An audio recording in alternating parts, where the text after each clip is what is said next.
Leanne here. Welcome to what will be a regular Thursday talk session where I'm going to be talking about showing, educating, helping you with some topics that I know are really important for small business owners and marketers within those small businesses just like you. So welcome. And I am using new technology. I've been trialing it for a while, but this is the first time I've actually gone legit live in a session. It's called Be Live if you're interested. And it lets me do all manner of cool things inside here where I can show questions. I can post up what we're going to be talking about in relation to this little chat that we're having right here now. So enough about Hello Me. For those of you that haven't seen me live inside Summer School with Leanne O for a little while, my name is Leanne O'Sullivan. I am a digital marketer, digital strategist, and long-time web person. I've been in the space for 18 years with our agency, Big Blue Digital. So I've been around the digital arena for a long, long time, and now I am focusing my efforts in here in terms of doing what I love, which is helping you learn more about how to use digital marketing to grow and to grow a stronger business, to enjoy more about your business and to create that sustainable business that we all want to know. So let's just dive into our very first question, which is this one. Now, the reason that I'm doing today's webinar all about traffic is because I think there's some myths out there in relation to traffic. There's some misunderstanding around SEO. There's a whole range of things that people worry about with their website, but they neglect to actually look at the data. So I'm asking you a question here is how often are you actually reviewing your traffic? And a lot of the clients that when I start working with them, they're not necessarily reviewing their traffic very often at all. We're just not diving in and looking at those numbers very often. And we're not therefore getting our hands on the information that we need to know in terms of how we want to make change or how we might want to market further into the future with our business. Now, why is understanding your traffic so important? Because often, this is what I see. I see people struggling with growth. I see people struggling with getting enough sales through their website, and yet they don't actually know how many people are going to their website in the first place, and then understanding how many of those visitors are actually converting. So you need to understand your traffic and you need to understand how many people are buying from your website, because you've got to make a decision or determine, is it a traffic problem or is it a conversion problem? Okay. And often knowing the answer to that question is going to help you determine what you need to do next in relation to selling more.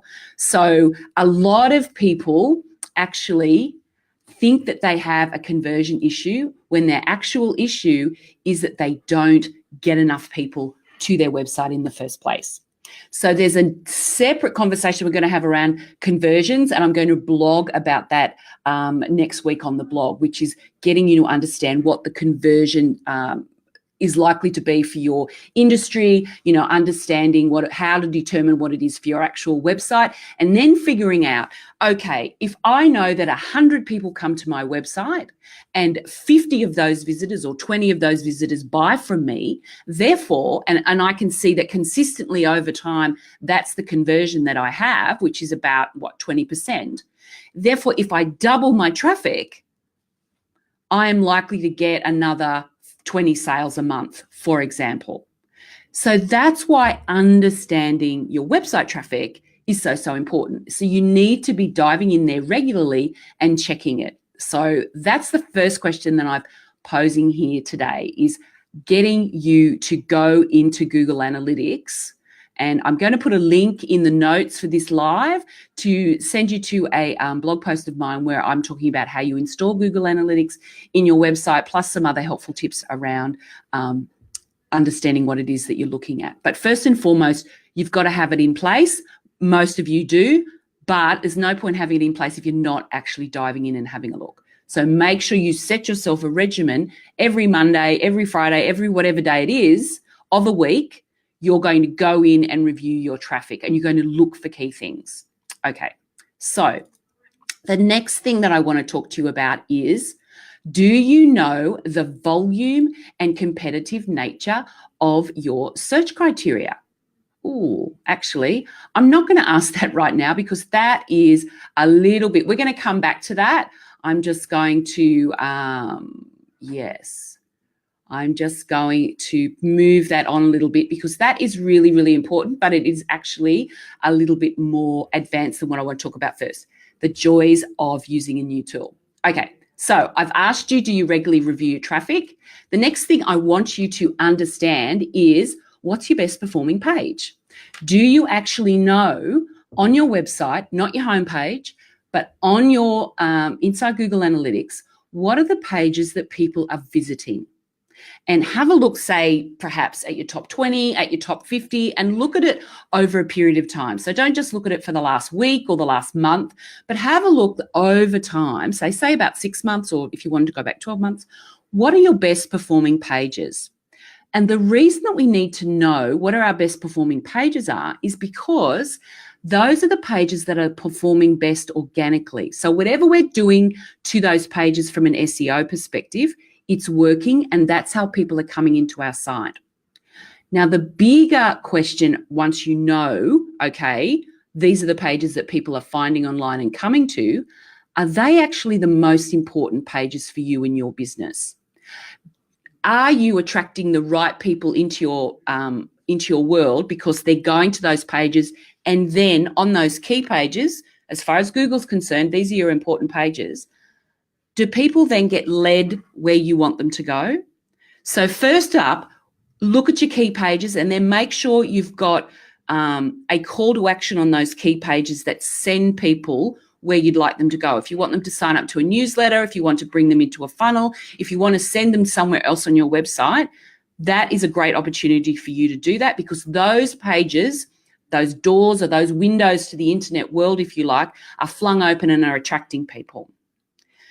If, however, those pages are not the right pages for you, if you can't see how you can put an appropriate call to action on them and lead them into the rest of your website, you need to revisit your other pages on your website. You need to be looking at what people are not visiting. So let's just say that I had a page on my site that was all about, I was a red shoes salesman, and I had a page on my website that if you signed up to get my newsletters, I was going to give you a 15% discount on your first purchase of red shoes.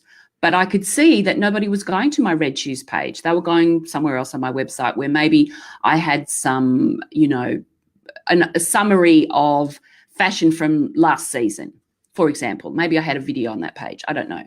But that page with the video and the review of last year's range, that was my biggest traffic page. But my new range, where I was talking about my new red shoes, nobody was going to. So there's obviously an issue that I need to investigate to figure out, why is it that everyone's still going over here, but they're not coming to my red shoe page, okay? So we need to be looking at our data so we can ask those kinds of questions, and then look at the pages to see, what have we done differently over here that we're not doing over here, and how can we fix that problem? Okay, so the next thing I want you to be asking yourself is, what's your best performing page? Okay, so what is the best performing page right now? You need to be understanding where those pages, what they're looking like. So you need to be reviewing your traffic, you need to be understanding what your best performing pages are, and you need to figure out, as I've just mentioned, is there a disconnect between where people are going and where you want them to actually go? Then, as part of this examination process, I want you to be looking at, where is your traffic actually coming from? So this is in the acquisition area of Google Analytics. So you're going to be looking to see, are people coming here organically? So that would be the organic results that you're looking at. Are people where they're searching for some words. They might be typing in red shoes. They might be typing in chocolate cake. They might be typing in, how do I sleep better? Whatever it is that you are offering, they might be, whatever your questions might be, they're typing in a question, finding your page, and then coming in. That is known as organic. They're all the organic acquisitions. Then you might have direct acquisitions where people are coming to you in the main, likely from email marketing campaigns, or directly typing in to the web your domain name. So this can be either a brand awareness, or it can also be where they're directly being fed to you from email marketing campaigns. The other options inside here where your traffic's coming from could be social. So having a look at your social channels and see which one of those are actually driving traffic for you. Okay, so it will display Facebook, Instagram stories, LinkedIn, Twitter, also Pinterest. Now, in my book, Pinterest isn't really a social channel, but this is where Google Analytics drops it. So it puts Pinterest as a social channel. So if you're getting traffic from Pinterest, it will be appearing inside the social acquisition area.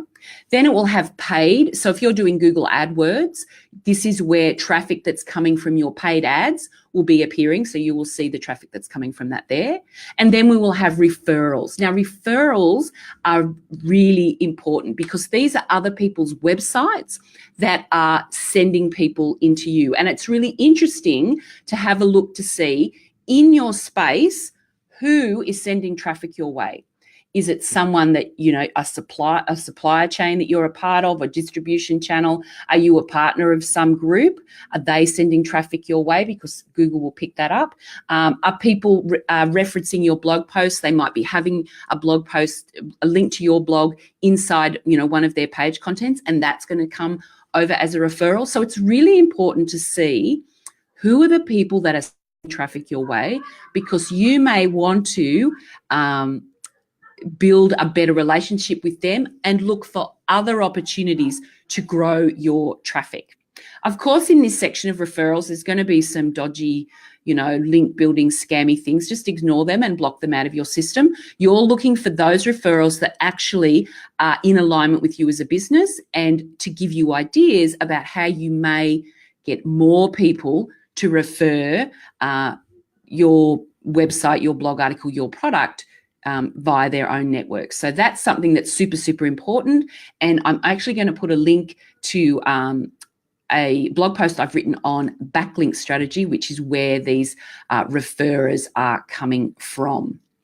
Okay, so the next thing I want to talk to you about in relation to traffic is this one that I accidentally showed you at the beginning. Okay, so there's a bunch of things that I've highlighted in this quick live about making sure you have a regular time when you review your traffic. Make sure you're understanding what are your top pages and seeing if they're in alignment with the messages that you want to put out to your customers. Having a look to see where's your traffic coming from and analysing and understanding, is it organic, is it direct, is it social, is it coming from referrers? What are some of the things that are important to you and your business? And now I'm getting to this question, the really important questions, which is, do you know how your customers are searching for you? Okay. Back in the olden days, Google used to give us indications around, do you know how your customers search with keyword references? And now they don't do that unless you're using AdWords, unless you use Google Search Console. Now, Google Search Console, or used to be known as Google Webmaster Tools, is a thing that your web developer should have set up for you when they built your website, and then they should give you access as a user to see this data. I know that I do that with all of my clients. Big Blue Digital has been a long-time user of this, and we do this for all of our own clients as well when we build your site. It is part and parcel of getting your site connected to the Google ecosystem. So it's a key step with a new site or an existing site to make sure that you have hooked up Google Search Console, because there's a bunch of things inside here that it does. And again, I've written about this in a recent blog post, and I'll share that link below.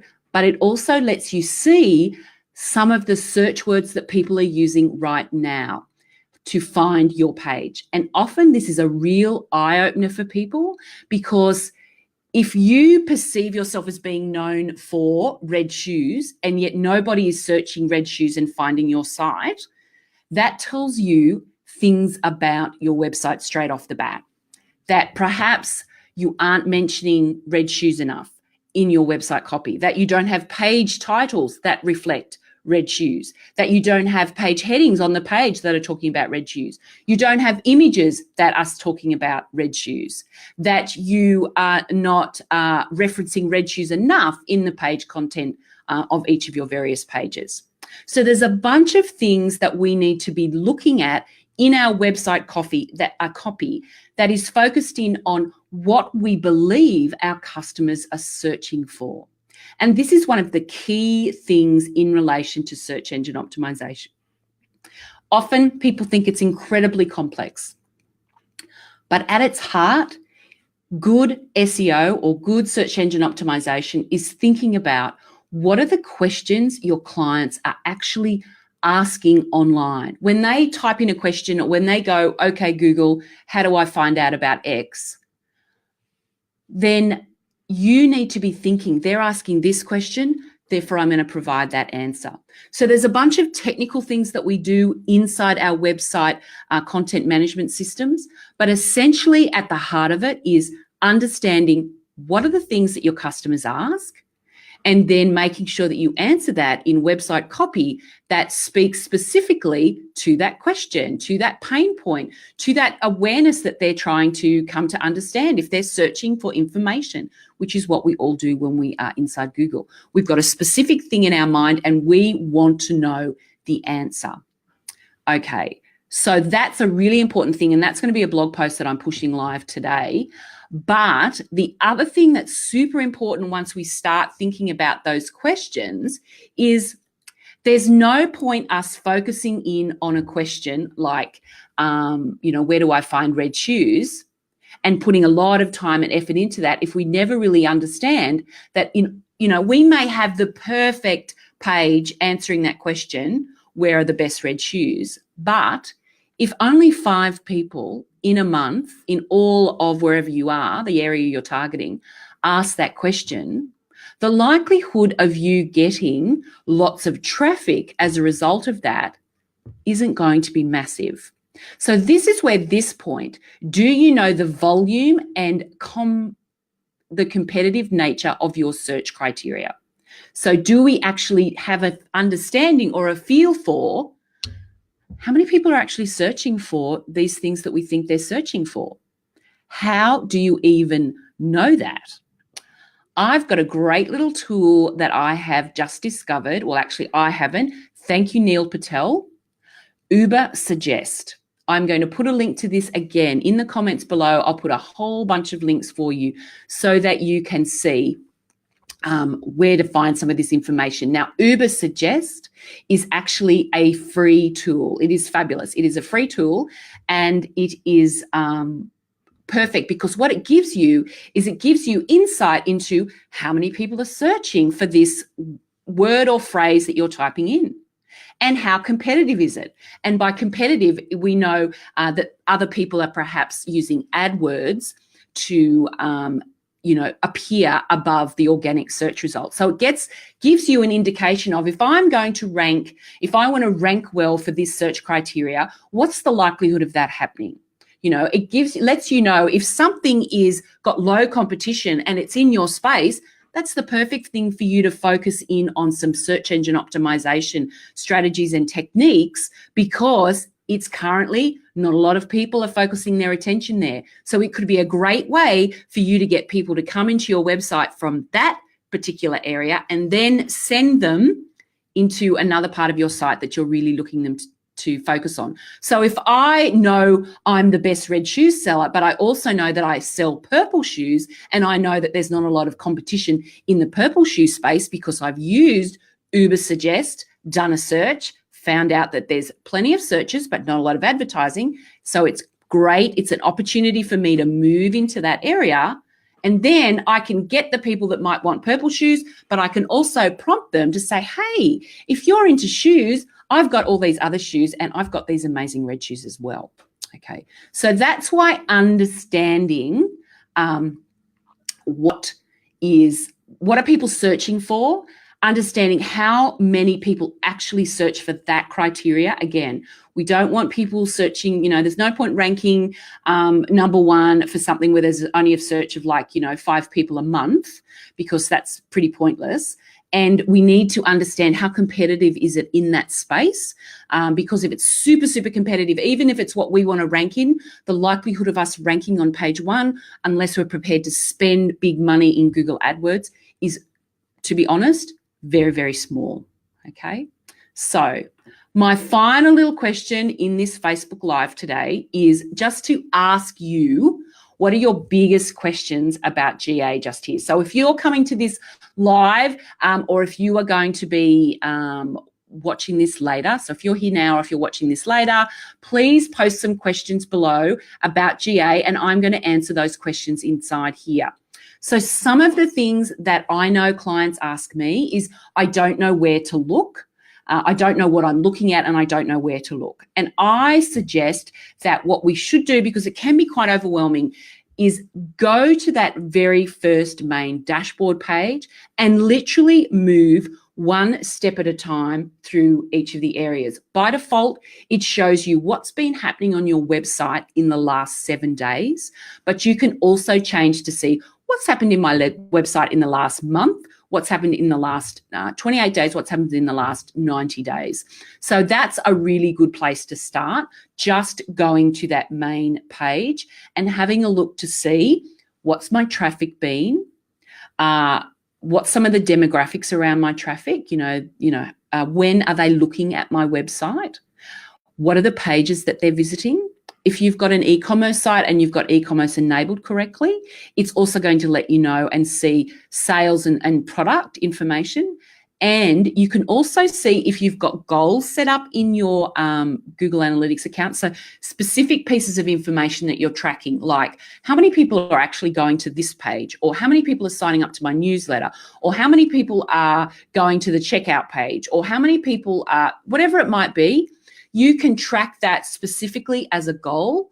You may even track actions inside your website as well. These are all various different goals that you can set up inside Google Analytics, and then you get that as a prompt on that main dashboard page. So there's a whole other things that you can track on the left-hand side of GA, but if you go in and you just go to that main dashboard and you look at those key graphs, you've also got an option then to click through, and it takes you through into the full report. Now, if you find all of Google Analytics unbelievably confusing, don't dive through to the next page until you are comfortable with looking at your data on the main dashboard, because I want you to become really familiar with looking at how much traffic am I getting, where are they coming from, what time are they visiting my website, and what are they actually visiting. They are 4 really crucial elements that you need to be across.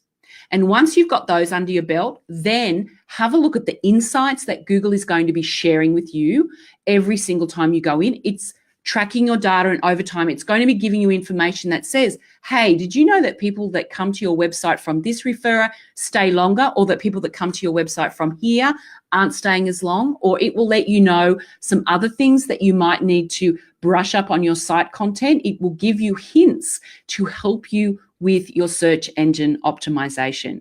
And it's all free. 100% completely free. You just need to put it in your diary. I'm going to be going into Google on this day at this time. That's a non-negotiable thing that I'm going to be doing. And I know far too many business owners that don't actually do this. And if you are looking to generate leads and sales through your website and you can't understand why you're not getting more, before you start throwing money at online advertising or traditional advertising, I want you to look at your traffic numbers, because if that's a key way that people can buy from you, we need to understand how many people are going there. Are they going to the right places? What are they looking up? And then there's a bunch of things that you need to just look at first, and then you can make better decisions around where you're going to spend your advertising dollar to help you increase your traffic, as well as what you might want to do from a search engine optimization perspective, just to make your website more attractive in the Google universe right now. So that is where I want to leave you with. If you've got any questions, please post specific questions. This is the post to get your answers for you. I will be reaching over into Big Blue Digital and going direct to my our Google Analytics specialist, Leslie Hayes. What she doesn't know about Google Analytics isn't worth knowing. So I will be getting Leslie to specifically answer your questions if I can't answer them straight away. But I will be also putting a comments below where I'll be sharing links to the posts, the websites that I've mentioned in this live, so that you can also get on top of some of these free tools and know where you need to go to read information to help you get on top of Google Analytics and get on top of search engine optimization. Don't believe people when they tell you it's rocket science. It is not necessarily rocket science.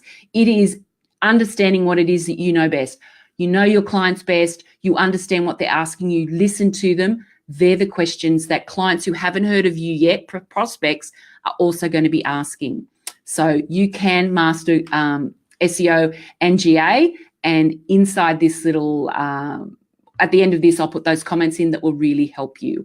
Until next Thursday, where I'm not sure what I'm going to be talking about next. I think I said I'm going to be focusing on some specific SEO tips, some basic SEO steps that anyone can do on any website, any platform. It doesn't matter. It's not all about WordPress and Yoast. It's any website platform.